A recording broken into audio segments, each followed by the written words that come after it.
Higiene do sono. Com certeza você já ouviu falar sobre isso, já leu sobre isso, mas o que quer dizer higiene do sono?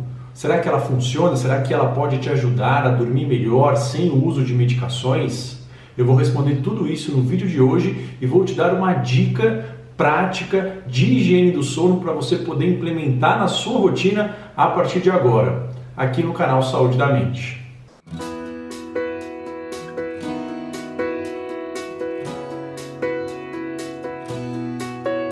Olá, eu sou Marco Antônio Abud, médico psiquiatra pela Universidade de São Paulo e fundador do canal Saúde da Mente. Hoje eu vou começar uma série sobre higiene do sono. Hoje é o primeiro vídeo dessa série sobre higiene do sono, onde eu vou responder o que é a higiene do sono, será que ela funciona, para quem ela funciona, e já vou dar uma dica que você pode começar a implementar na sua rotina a partir de agora. Mas antes eu gostaria de lembrar você que não é inscrito, que não é inscrita aqui no canal, de se inscrever, e se você já é inscrito, de ligar aqui no sininho de notificações para receber os vídeos aqui do canal. São 2 vídeos por semana. Também temos as lives, onde nós falamos de vários temas sobre a saúde da nossa mente, sobre o bom funcionamento do nosso cérebro, para que a gente possa conquistar as coisas importantes na nossa vida. Bom, vamos lá. O termo higiene do sono foi um termo que ele foi, na verdade, popularizado por um psicólogo chamado Peter Hawley, em 1977. Não foi ele que inventou esse termo, mas foi ele que disseminou, que popularizou através de um livro que ele lançou nessa época. Ele foi um pesquisador muito famoso, trabalhou em vários hospitais famosos, nos Estados Unidos, um pesquisador de sono muito famoso. Ele lançou um livro e ele cunhou, ele, na verdade, ele não inventou, mas ele popularizou esse termo higiene do sono. E o que é isso? Higiene do sono, a definição mais prática, eu gosto de definições simples porque são as melhores. Na verdade, é um conjunto de práticas, de rotinas que nós implementamos no nosso dia a dia, que ajudam a ter um sono mais saudável. Então é um conjunto de coisas que nós devemos fazer e devemos evitar na nossa rotina, no nosso dia a dia, que ajuda o nosso sono a ficar melhor, para que a gente possa adormecer e manter um sono com melhor qualidade. É isso, um conjunto de práticas para um bom sono. E será que isso funciona? Na verdade, existem várias pesquisas mostrando que sim, que a higiene do sono funciona principalmente para pessoas que não têm aquela insônia crônica. O que é insônia crônica? Tem um vídeo que eu falo sobre isso. É a insônia mais de 3 dias por semana, 3 ou mais dias por semana, pelo período de 3 ou mais meses. Então, 3 dias por semana por 3 meses, mais do que isso, insônia crônica. Então, para pessoas que não têm essa insônia crônica, a higiene do sono aparentemente funciona melhor. Ela promove uma melhora no sono, promove uma melhora na performance no dia a dia, melhora na performance nos estudos, tem alguns estudos mostrando, no trabalho, melhor qualidade de vida. Agora, para aquelas pessoas que têm a insônia crônica, a higiene do sono pode sim funcionar, só que ela funciona melhor, ela deve ser associada a outras técnicas, as técnicas da TCCI, que é a terapia cognitivo-comportamental para insônia. Então a higiene do sono tem que fazer parte dessas outras técnicas se você sofre de insônia há mais tempo, há mais do que 3 meses, 3 dias por semana, ok? Bom, então vamos falar de uma dessas técnicas, Então eu gosto de dividir, tem várias formas de dividir a higiene do sono. Eu gosto de dividir em 8 passos, 8 técnicas que eu considero as mais importantes, Uma delas, que eu vou começar por ela, é a gente poder melhorar o nosso ambiente de sono. Como assim? A ideia é deixar o nosso ambiente, o quarto que a gente dorme, o mais confortável e o mais propício para que a gente possa ter um sono de qualidade, para que a gente adormeça mais fácil e mantenha esse sono mais facilmente. Qual que é o princípio? É a gente regular, a temperatura, a luz, a luminosidade e o som. Como é a temperatura? Talvez a temperatura seja uma das coisas mais importantes e que a gente esqueça, a gente não preste atenção.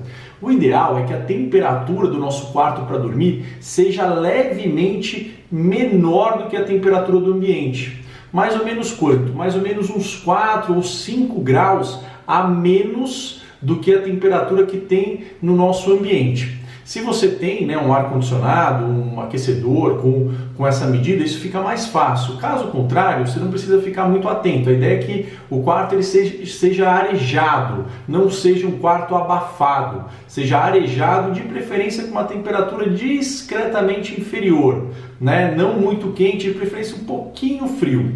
Por que isso? Porque, na verdade, né, uma das explicações tem a ver com a psicologia evolutiva, com os nossos ancestrais. Então, o homem das cavernas, né, nós temos aí basicamente temos basicamente a mesma genética, né? Temos sim a mesma genética deles, e eram homens que foram selecionados para dormir no relento, né? Então, o homem das cavernas dormia fora da caverna, na verdade, né? Às vezes ele estava lá, mas era um ambiente frio, um ambiente com a luz das estrelas acima dele. Então essa temperatura mais baixa da noite, a noite faz mais frio, isso, nosso corpo ele evoluiu, ele está condicionado a adormecer numa temperatura mais baixa, que é a temperatura da noite. Então a temperatura da noite ela favorece o sono. Uma das estratégias é deixar o quarto arejado, a outra é colocar ali mesmo na temperatura, se você tem um aparelho de ar-condicionado ou enfim um aquecedor que consegue climatizar ali precisamente 5 ou 4 graus abaixo da temperatura do ambiente. Ou então uma outra estratégia, o que é, né? É tomar um banho quente ou morno 60 a 90 minutos antes de dormir.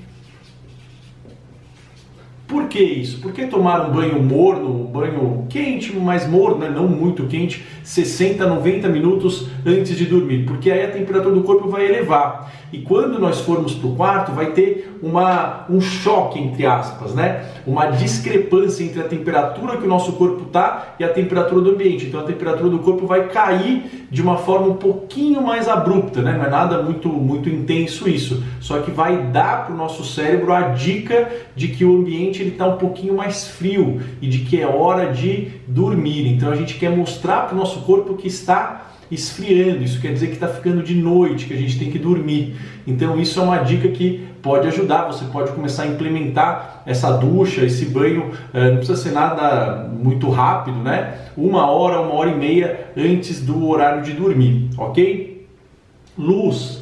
Então isso tem a ver muito com a produção de melatonina, com a produção e liberação de melatonina. Isso eu falei em vários vídeos, né? Mas é sempre bom relembrar, a melatonina é o hormônio do sono, ela promove a indução, ou seja, a gente começa a dormir e mantém o sono com uma qualidade melhor. Só que para ela ser produzida e liberada, né, ela precisa que a nossa retina perceba a escuridão. Então, quanto mais escuro, quanto mais a diferença entre a luminosidade e o escuro, maior vai ser a produção e liberação de melatonina, maior vai ser a ação dela e vai ser mais fácil a gente pegar no sono e manter esse sono, ok? Então, luminosidade mais escuro possível, certo?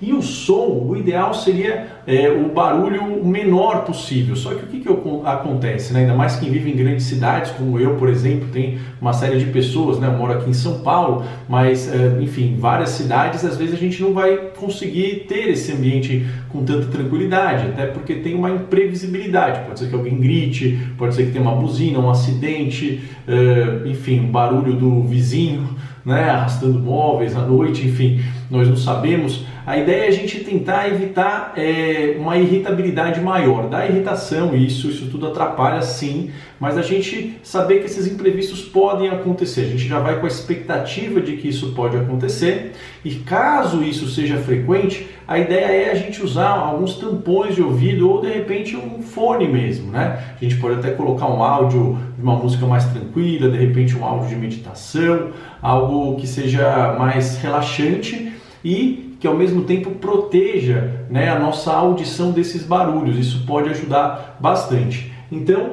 para melhorar o nosso ambiente de sono, regular a temperatura, né, O ideal é que seja menos do que 4 ou 5 graus do que a temperatura ambiente. Se a gente conseguir colocar um pouquinho mais frio, isso ajuda. Ou se não, a gente deixa o quarto arejado e faz essa estratégia de tomar a ducha, né? Uma ducha morna, 60 a 90 minutos antes da hora de dormir, para ter essa queda da temperatura corporal. Luminosidade, a maior escuridão possível, para que isso ajude na liberação de melatonina. E o som, a gente pode, na verdade, usar fones ou protetores de ouvido. Isso pode sim fazer muita diferença para até reduzir o estresse que a gente tem quando surge um barulho inesperado, ok? Bom, espero que vocês tenham gostado do vídeo. Eu vou fazer vários vídeos falando, de uma forma muito rápida, muito prática, falando sobre várias estratégias de higiene do sono. Isso pode começar a te ajudar, mas se você sofre com uma insônia crônica, vale a pena sim tentar, mas saiba que nem sempre isso vai funcionar tão bem quanto para pessoas que não têm essa insônia crônica, que tem uma insônia, na verdade, passageira, de alguns poucos dias ou poucos meses. Tá? Mas de qualquer forma, para todo mundo vale sim a pena colocar, mesmo que você tenha uma insônia crônica, vale a pena colocar junto com outras estratégias mais específicas da TCCI, ok? Bom, se vocês gostaram, deixa aqui o seu like, comentem aqui o que vocês acharam, se vocês já fazem isso, se não fazem, como é que é o quarto de vocês para dormir, e compartilhe esse vídeo com pessoas que vocês acham que podem se beneficiar com esse conhecimento. Eu vou ficando por aqui, deixo um forte abraço para você e nos vemos no nosso próximo vídeo. Até lá, tchau, tchau!